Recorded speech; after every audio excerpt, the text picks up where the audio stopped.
आखिर कौन था वो महाशक्तिशाली योद्धा जो भीष्म पितामह की माता को अगवा करने पहुंचा हस्तिनापुर।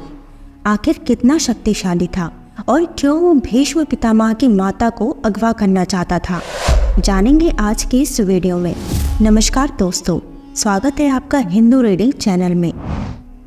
भीष्म पितामह महाभारत के सबसे महत्वपूर्ण पात्रों में से एक क्षत्रिय राजा थे। इन्होंने राजा बनने के बावजूद आजीवन हस्तिनापुर के सिंहासन के रक्षक की भूमिका निभाई और आजीवन ब्रह्मचारी रहने की प्रतिज्ञा ली थी। कौरवों और पांडवों की जंग से पहले ही उन्होंने हस्तिनापुर के कई सारे शत्रुओं को मार गिराया था। बड़े से बड़े शक्तिशाली योद्धा और उनकी सेना भी देवव्रत भीष्म को सामना नहीं कर सकते थे। ऐसे ही एक शक्तिशाली और बलशाली राजा उग्रायुध ने एक बार पितामह भीष्म को ललकारा और उनकी माता सत्यवती को अगवा करने की चुनौती दे डाली। कौन था उग्रायुध और क्यों सत्यवती को अगवा करना चाहता था? दरअसल इस घटना का हरिवंश पुराण के हरिवंश पर्व अध्याय 20 में उल्लेखनीय है, जब युधिष्ठिर ने भीष्म पितामह से उग्रायुध के जन्मवंश और उग्रायुध से उनकी शत्रुता के बारे में पूछा था और भीष्म पितामह ने उग्रायुध का संपूर्ण विवरण युधिष्ठिर को बताया था।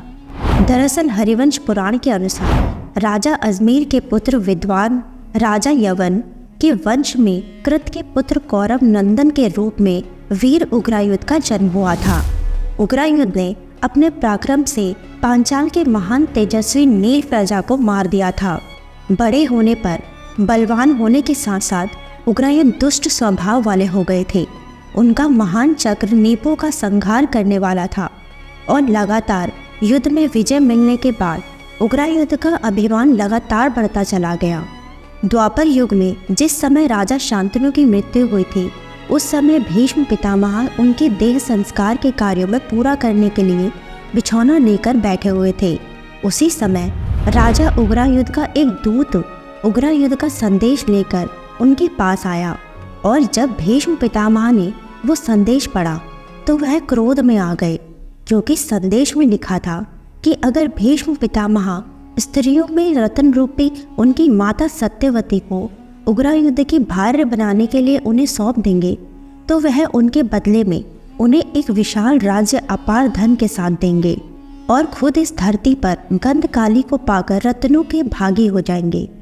उग्रायुध के संदेश में ऐसी नीचता भरे शब्द सुनकर पितामह भीष्म का गुस्सा सर से ऊपर हो चुका था, लेकिन उस संदेश में उग्रायुध ने पितामह भीष्म को अपने परम दुर्जय चक्र युद्ध का भय दिखाते हुए ये भी कहा था कि अगर उनका चक्र भूमि में शत्रुओं के संहार के लिए ही प्रकट हुआ है, इसीलिए अगर पितामह भीष्म अपने राज्यकाल और अपने प्राणों का कल्याण चाहते हैं तो उनकी आज्ञा मान ले, नहीं तो वह उन्हें चैन से नहीं रहने देंगे।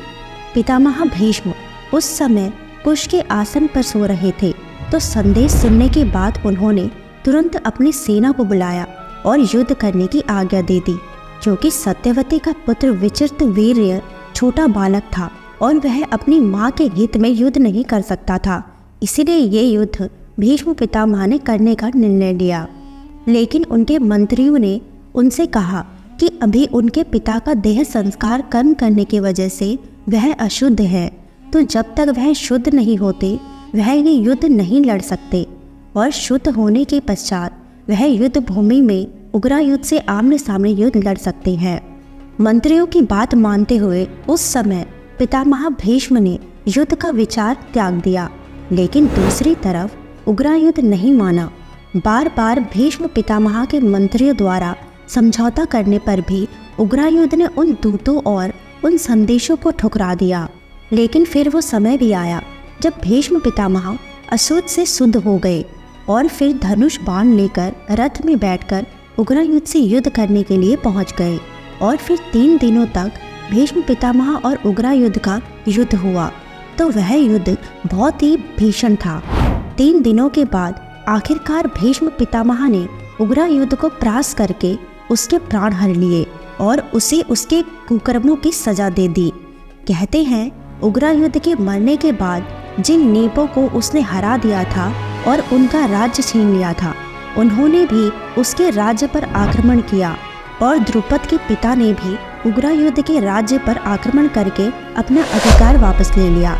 लेकिन पितामह भीष्म ने उग्रयुद्ध के साथ साथ राजा द्रुपद पर भी अपनी जीत हासिल कर ली थी और हस्तिनापुर के एक सबसे बड़े शत्रु को मार डाला था।